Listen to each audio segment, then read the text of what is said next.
The night was cold, the kind of cold that made the air heavy and sharp. The alien girl lay on the ground outside her settlement. Her body was thin, her skin pale, and her eyes half closed. She had been thrown out like trash, left to die in the dirt. Her people had gathered at a distance, they whispered among themselves, calling her cursed, weak, and useless. Some shook their heads in pity, others spat at the ground as if even her shadow brought shame. No one dared to go near her. No one dared to help. To them she was too sick to rescue. The girl's breathing was shallow. Her lips trembled as she whispered a goodbye to the stars above. She remembered her mother's voice from years ago, telling her she was strong, telling her she would survive anything. But those words felt far away now. Her body was breaking, and her people had already decided her fate. She closed her eyes, waiting for the end. Her chest rose weakly, then fell. She thought this would be her last night, the night her name would be forgotten, but then footsteps, slow, heavy, careful footsteps, broke the silence of the night. The villagers turned to see a figure approaching. It was a human man, tall, broad-shouldered, wearing worn clothes from long travel. His eyes searched the ground until they fell upon the girl. He stopped, his face filled with shock. For a moment he stood still, looking at her broken body on the dirt. Then he took a step closer. "Do not touch her," one of the villagers shouted. "She is cursed. She carries sickness. You will only find death if you take her." Others joined in, their voices sharp and filled with fear. "Leave her, human. She was thrown out for a reason." But the man did not move away. He knelt down beside her, his hands hovering above her fragile frame. Her breath was so weak he could hardly hear it. Her eyes fluttered open for a second, catching his face in the dim starlight. The girl tried to speak, her voice nothing more than a whisper. "Why? Are you here?" The man leaned closer. "Because you are still alive," he said softly. The villagers murmured louder. Some laughed, calling him foolish. Others backed away, afraid the human would carry death into their homes. But the man ignored them. His hand touched the girl's forehead, hot with fever. "You will die if you stay here," he whispered. "But not if I carry you." The girl wanted to protest. She wanted to tell him to leave her, to save himself, but her body was too weak. Her lips barely moved. Her eyes filled with tears, not from pain, but from the strange warmth in his voice. The human slid his arms. Under her fragile frame, she was light as a feather, as if the sickness had stolen everything from her. He lifted her with care, pressing her against his chest. Gasps spread through the crowd. "He has doomed himself," someone said. "Humans are reckless, they do not understand curses." The man looked at the villagers, his eyes hard and steady. "You left her here to die," he said, his voice low but sharp. "I will not do the same." Without another word, he turned away from them. His boots pressed into the dirt as he carried her into the darkness beyond the settlement. The whispers of the crowd faded behind him, replaced only by the sound of the girl's weak breathing against his chest. The girl tried again to speak. "Why? Save me?" The man looked down at her, his steps firm. "Because no one else would." Her eyes closed, her body trembling in his arms. She thought maybe this was a dream. Maybe she was already dead, and her soul was imagining kindness before fading away. But the steady beat of his heart against her ear reminded her it was real. He walked for a long time, the cold wind biting at his face. The night was silent, broken only by her faint coughs. Each step felt like defiance. Each step was a challenge. To the voices that had told him to leave her, the girl's thoughts drifted. She remembered the faces of those who abandoned her, the laughter, the disgust. She remembered the weight of loneliness pressing down on her chest, and then she felt the man's arms, strong and steady, holding her as if she mattered. Her lips curved into the faintest smile, a fragile smile born from hope she thought she had lost forever. The man kept walking, never slowing, never letting her slip. The stars above seemed brighter now, as if watching them with quiet approval. The girl whispered one last time before sleep claimed her. "Thank you." The man's reply was quiet, carried only for her to hear. "Rest now. You are safe." And so the girl who had been thrown out as too sick to rescue was carried into the night. Not abandoned, not forgotten, but held close by the one soul brave enough to choose compassion over fear. The wooden door of the man's home creaked as he pushed it open. Inside, the small cabin was warm, a fire glowing in the hearth. Shadows danced on the walls as he carried the frail alien girl to a cot in the corner.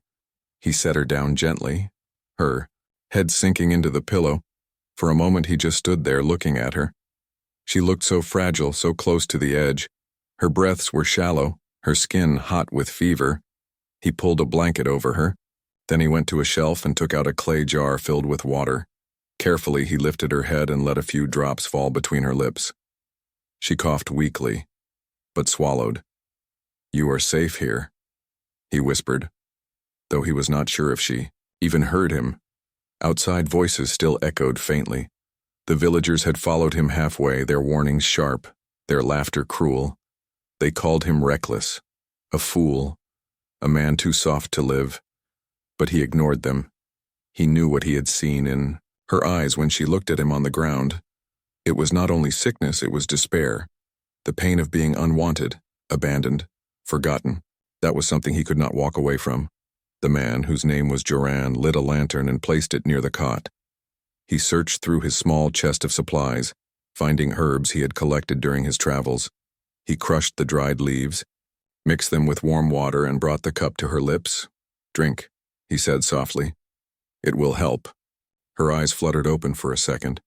Her hand, trembling and thin, reached for the cup. He guided it to her mouth. She sipped slowly, her throat working hard for every swallow. When she finished, she sank back against the pillow. Her voice was faint, almost broken. "Why, did you take me?" Joran looked at her, his eyes steady. "Because no one else would." The words lingered in the small cabin. The fire crackled. The night pressed against the windows. Outside, the world had abandoned her. But here, inside these walls, he had made a choice. He sat beside her, his hand resting on the edge of the cot. She closed her eyes, drifting into uneasy sleep, her breathing uneven but steady enough to give him hope. Hours passed. Joran did not sleep. He stayed near her, sometimes cooling her forehead with a damp cloth, sometimes adjusting the blanket when she shivered. Every cough, every tremble pulled at his heart. At dawn, when the first light touched the horizon, a knock rattled his door. Joran rose quietly and stepped outside. 3 villagers stood there, their faces filled with anger. "Human," one spat. "You bring danger into our land. She is cursed. She will kill us all." "She is not cursed," Joran said firmly. "She is sick, and sickness can be healed." The men shook their heads. "You think you can change fate? She was thrown out for a reason. If she dies in your house, her spirit will drag yours down with it." Joran's jaw tightened, his hands clenched. He stepped closer to them, his voice low and cold. "Then let it drag me, but I will not throw her away like garbage." The villagers scowled, but none dared to fight him. His presence, his steady gaze, was enough to silence them. With mutters and curses they turned and left. Joran returned inside, closing the door firmly. The girl stirred, her eyes half open. "They hate me," she whispered. "They do not understand," Joran replied, pulling the blanket higher over her shoulders. "But you are safe here. As long as you breathe, you will not be alone." Her lips trembled. A single tear slid down her cheek. She had never heard such words. No one in her people had spoken to her like that. Days passed, her fever came and went. Joran never left her side. He fed her broth, helped her drink, whispered to her when she woke in fear. Each night he sat by the fire, watching her chest rise and fall. He prayed silently that she would survive. One evening, as the fire burned low, she opened her eyes and looked at him. Her voice was still weak but stronger than before. "You risked everything for me, why?" He leaned closer, his face calm. "Because I could not live with myself if I walked away." Her hand, trembling, reached out and touched his. It was the smallest touch, but it carried weight. Her eyes filled with something new, something she thought she would never feel again, hope. In that moment, Joran knew his choice had changed not only her life, but his own. He had taken in someone the world had abandoned, and in doing so, he had found a purpose stronger than fear. The girl closed her eyes again, but this time her breathing was calmer. She slept not in despair, but in fragile safety. Joran leaned back in his chair, watching the fire crackle. He knew the path ahead would not be easy. The villagers would never accept her, and her sickness was still a shadow hanging over them. But he also knew one thing with certainty. He would not abandon her, not now, not ever, and outside, as the night stretched across the land, the stars shone brighter, as if the universe itself had taken notice of the man's choice. The cabin was silent except for the sound of her breathing, uneven and heavy. The fire glowed low in the hearth, its light flickering across the wooden walls. Joran sat beside the cot, his eyes never leaving the alien girl's pale face.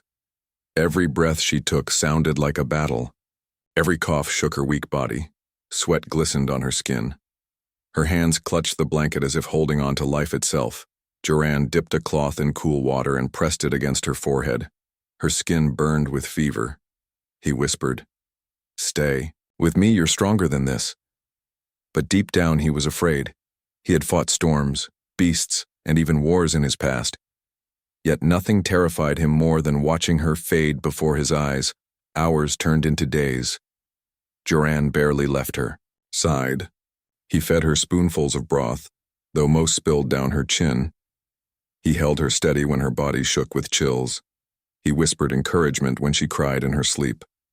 Outside, the village grew restless. Some claimed her sickness would spread. Others said Joran had lost his mind. They warned him again and again to cast her out, but he refused. He kept the door locked, shutting out their voices. One night, as rain lashed against the windows, the girl's breathing grew shallow. Joran leaned closer, panic rising. Her lips moved faintly, whispering words he could barely hear. "Why do you stay?" she asked, her eyes half closed. Joran's heart clenched. He took her hand, holding it tight. "Because no one else would. Because your life matters." Her eyes filled with tears. She had been told she was worthless, cursed, unfit to live. Yet, here was a human fighting for her life as if it were his own. Her body shook with another wave of fever. Joran rushed to the shelf and crushed more herbs, mixing them into water. He lifted her carefully and helped her drink. His hands were steady, though his heart pounded like a drum. She coughed, the liquid spilling down her chin. For a moment, Joran feared she would choke, but then she swallowed, her chest heaving. He lowered her back onto the cot. His face hovered. Above hers, "You will not die here, not while I draw breath." The night stretched long, shadows flickered, time blurred. Joran's eyes grew heavy, but he forced himself awake. He could not afford to close his eyes, not even for a moment, when dawn finally came. A thin ray of sunlight touched her face. Joran leaned closer and saw her chest rising slowly, more evenly than before. Her fever had not vanished, but it had lessened. Relief washed over him. He exhaled, his body trembling from exhaustion. He touched her hand gently. "You are still here." Her lips curved into the faintest smile. Fragile, but real. Days passed in the same struggle. Some nights her fever returned stronger, leaving her gasping and shivering. Joran would sit beside her, whispering, "Hold on, don't let go, you are not alone." Other nights she would drift into dreams, her lips murmuring words of fear. "They left me. They hated me. I don't want to die alone." Joran would take her hand and remind her, "You are not alone anymore." The villagers continued to gossip. Some came to his door to threaten him. They warned that if her sickness spread, he would be to blame. But Joran's answer was always the same. He would not abandon her. One evening, when the stars shone bright outside, the girl opened her eyes. Her voice was still weak but clearer than before. "Why do you fight so hard?" she asked. "I am no one. My people threw me away." Joran met her gaze. "You are someone to me, and that is enough." Her eyes filled with fresh tears. But this time they were not from despair. They were from something else, something she had not felt in a long time. Hope. Slowly, her strength began to return. Her coughs grew less violent. Her breathing steadied. The shadows of death still lingered. But the fight was no longer one-sided. She was not alone in it. Joran was fighting beside her every step, every breath. One morning, as the sun spilled golden light into the cabin, she sat up with his help. Her body trembled, but she managed to drink without spilling. Joran smiled, a rare smile that softened his hard features. "You see," he said quietly, "you are winning." Her lips parted in surprise. Then slowly she smiled back, weak but real. It was not victory yet. The path was still long. The fever could return at any moment. But for the first time since she had been cast out, she believed survival was possible. And deep inside, Joran knew something had changed. This fight was no longer just about saving her life. It was about proving that kindness could stand against cruelty, that life could defy death. The girl lay back down, her eyes heavy with sleep. "Thank you," she whispered. Joran adjusted the blanket, his hand lingering gently on hers. "Rest. The fight is not over, but you are not fighting alone." As the fire crackled softly and the night wrapped around the cabin, the battle against death continued. But now it was a battle with two hearts, not one. The girl's fever had eased, but she was still weak. Her thin frame shook whenever she tried to stand. Joran helped her walk a few steps across the cabin. Holding her arm steady, she would smile faintly, though her breaths were heavy. But outside those wooden walls, the world was not silent. Whispers spread across the village like smoke in the wind. "They say the human keeps the cursed girl in his home," muttered one woman at the well. "Her sickness will spread. He will bring death to us all." Others added fuel. Why risk his life for an alien? She was thrown out because she was worthless. He should have let her die. The words traveled from mouth to mouth. Some villagers spat when they passed Joran's cabin. Others left warnings scratched into the wood of his door, signs that said "cursed," "danger," and "leave her." Joran saw them, but he did not remove them. He only tightened the locks on his door and made sure the girl was safe inside. One evening, as the fire glowed low, the girl noticed the carved marks on the door. Her hands trembled as she touched one of the scratches. Her voice cracked. "They hate me. They will never let me live." Joran placed his hand gently over hers. "Let them whisper. Let them hate. They did not save you, I did." Her eyes watered. She lowered her head, ashamed. "You risk too much for me. They will turn against you too." Joran's voice was calm, steady. "Let them. I will not abandon you." That night, she cried silently into the blanket, not because of pain, but because she could not understand why a human would choose her over safety. Days passed. The girl slowly gained strength. She began to move around the cabin, sweeping the floor with weak arms, cooking simple meals from his supplies. At first, she stumbled, spilling more than she carried, but Joran never scolded. He only said, "You are healing. Each step is victory." For the first time in her life, she felt useful. She had always been told she was a burden, too weak, too sick, but here every small act made her feel alive. Still, the whispers outside grew louder. One morning, when Joran went to the market, he felt the stares of the villagers burning into his back. Two men blocked his way, their arms crossed. "You must cast her out," one said coldly.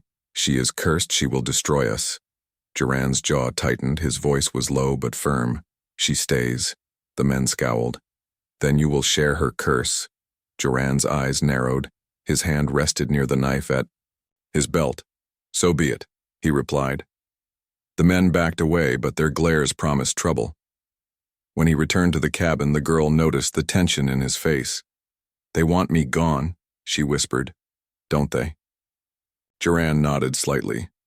"Yes, but I will not let them touch you." Her chest tightened. She could not explain the feeling in her heart. It was heavy with fear, yet warm with something else, something close to trust. That night, she sat near. the fire while Joran mended a broken chair. The flames lit her face, giving her pale skin a glow. She spoke softly, her voice trembling. In my people's eyes I am nothing. No male would ever want me. I cannot bear children, I cannot fight, I am only sickness and shame. Joran put down the chair and looked at her. His eyes were steady. You are wrong. You are not nothing. You are alive. That is enough. And you are stronger than they ever knew. Her throat tightened. Tears blurred her vision. She turned away, but his words clung to her heart. Outside, the wind howled through the night, carrying with it the whispers of villagers who wished her gone.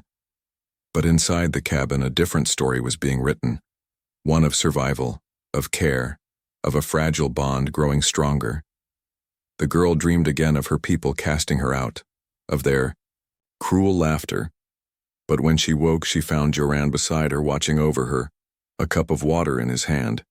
His steady presence pushed away the darkness of her dreams. Slowly, she began to believe that maybe she was not cursed. Maybe she had worth. Even if the world outside hated her, inside this cabin she had a place. But danger was not gone. The villagers' fear was growing into anger. Joran knew it. He could.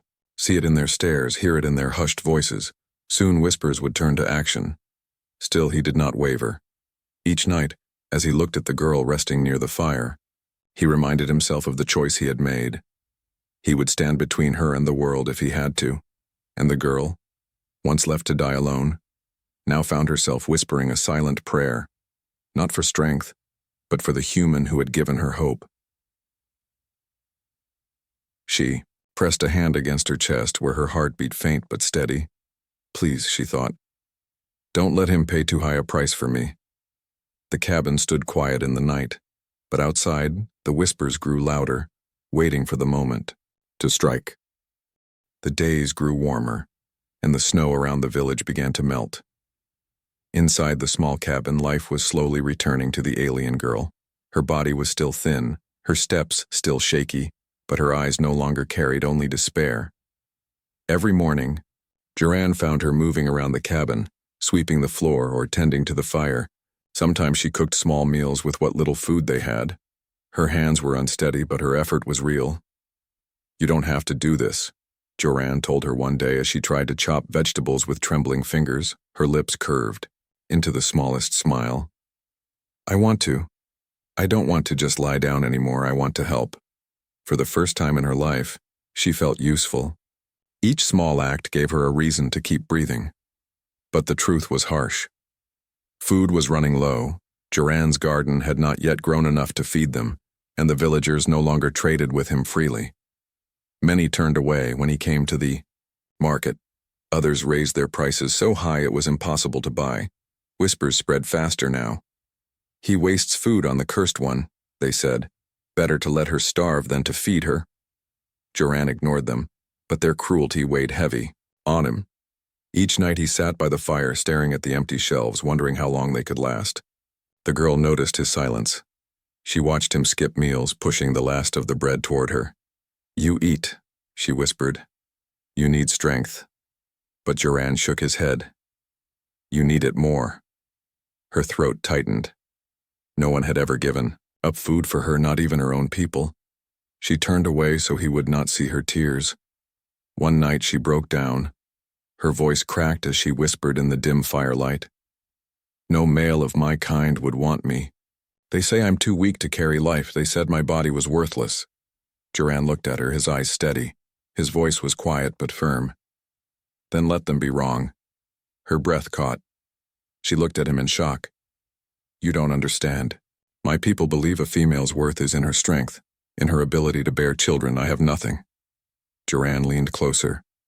You have more than they will ever see. You survived what should have killed you. You smile when the world wants you to cry. You are not nothing. Her lips trembled. Her tears spilled freely. She tried to turn away, but he gently held her hand, his warmth steady against her shaking fingers. That night she could not sleep. She lay awake, staring at the roof, replaying his words over and over. For the first time, she wondered if she had value beyond what her people had told her. The hunger in the cabin grew worse. Their meals became smaller, sometimes just a thin broth or a piece of dry bread. Still, Duran never complained. He worked in the fields during the day, returned with sore hands and empty baskets, and still smiled at her as if nothing was wrong. The girl wanted to help. She gathered what little strength she had and went outside one morning. The air was crisp, the soil damp beneath her feet. She knelt by the small garden and tried to pull weeds. Her body ached, but she kept going. Duran found her there. He frowned at first, worried she would collapse, but when he saw the determination in her eyes, he said nothing. Instead, he knelt beside her and worked with her, side by side. The garden grew slowly, but each sprout felt like hope. The girl would smile faintly at the sight of green leaves breaking through the soil. At night, when her body ached from the effort, she sat by the fire and whispered, "This is the first time I feel like I belong somewhere." Duran looked at her for a long moment, then nodded. "Because you do." Her heart swelled at his words. The hunger was still there, but so was something else, something stronger than pain. Connection. One evening, as the stars filled the sky, she sat beside Duran near the fire. Her voice was soft, almost afraid. "What if your people hate me too? What if they see me as my people did?" Duran's jaw tightened, his eyes were steady. "Then they are blind because I see you, and I will not let anyone take that from you." Her breath caught. Her chest warmed in a way she had never known. For so long she had been unwanted, unseen. But here in this small cabin she was not invisible. She was not a burden, she was alive, and she mattered. That night she wept quietly. But these tears were different. They were not tears of despair. They were tears of a soul learning how to hope again. The hunger had not ended. The whispers outside had not stopped. But inside the cabin, something had changed. The girl no longer saw herself as cursed. She saw herself through Duran's eyes, worthy of life, worthy of care, and in her heart, a quiet seed of love began to grow, fragile but unstoppable. The nights had grown softer, the sharp bite of winter had faded, and the cabin no longer felt like a place of sickness and death. Instead, it carried the faint warmth of life, of something new slowly taking shape. The alien girl was no longer the fragile figure Duran had carried from the dirt. Her face had color now, her eyes clearer. She still moved carefully, her body thin and weak, but she laughed at small things. The crackle of the fire, the sound of Duran muttering when he dropped a pot, the way the wind whistled through the roof. Her laughter startled Duran the first time he heard it. For weeks he had heard only her coughing, her crying, her shallow breaths. But that night, as she covered her mouth and tried to hide her smile, Duran found himself smiling too. "You are healing," he said quietly. She lowered her eyes shyly. "Maybe, because of you." The bond between them grew with each day. Duran worked the fields, and when he returned, she had meals waiting, simple but made with care. She cleaned, tended the garden, and tried to repay him in every small way. But Duran never measured her worth in chores. He saw it in her eyes, in the way she fought to stand when her body still wanted to collapse, in the way she tried to smile when she was afraid. One evening, as the sky burned with the colors of sunset, Duran sat outside sharpening his blade. The girl came to sit beside him, wrapped in a blanket. She looked at the horizon, her voice soft. "I never thought I would see this season. I thought my last sight would be the ground where they threw me." Duran paused his work and turned to her. "But you are here," she nodded, her eyes glistening. "Because of you." There was silence between them, but it was not empty. It was full of unspoken feelings. That night, a storm rolled in, rain hammered against the roof. The girl startled at the thunder, curling into her blanket. Duran moved closer, his voice steady. "It is only the sky's anger. It will pass." She looked at him, her eyes wide, her voice trembled. "When the storm came before, no one stayed with me. I was always alone." Duran held her gaze, then reached out gently, resting his hand over hers. You are not alone now. Her breath caught. The storm raged outside, but inside she felt a calm she had never known. She leaned closer without thinking, resting her head against his shoulder. Duran stiffened for a moment, then let her rest. His arm slowly wrapped around her, steady and protective. Hours passed with the storm, but neither moved.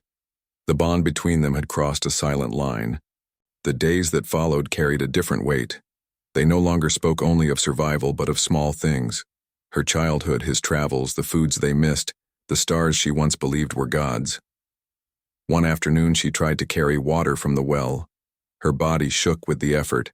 The bucket slipped, spilling across the floor. She dropped to her knees, ashamed. I am still weak, I can't even do this.